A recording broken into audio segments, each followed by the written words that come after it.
আপনাদের মতো অনেক যুবকরা নতুন বিয়ে করেছেন, নতুন সুন্দরী বউ বাসর ঘরে রেখে দিয়ে জিহাদের ময়দানে গিয়ে শহীদ হয়েছে।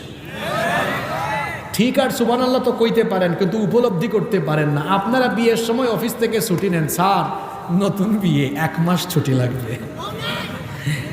আর এখানে তো মিসকিন অনেকগুলোই আছে যাদের বউই নাই, তো মিসকিন এখন। যখন বিয়ে করে কয় স্যার 1 সপ্তাহ ছুটি লাগবে, 2 সপ্তাহ ছুটি লাগবে। আর নবীজির সাহাবীরা বউ ফেলে রেখে শাহাদাতের তামান্না নিয়ে জিহাদের ময়দানে গিয়ে আল্লাহর পথে জীবন বিলিয়ে দিয়েছে। আল্লাহু আকবার পড়েন। আমার একজন যুবকের কথা মনে পড়েছে, আমি কি উনার ঘটনাটা বলবো? জুলাইবিব রাদিয়াল্লাহু আনহু, জুলাইবিব রাদিয়াল্লাহু আনহু বয়সে তরুণ, বয়সে যুবক, আহারে অখ্যাত বংশের মানুষ, তার বংশ পরিচয়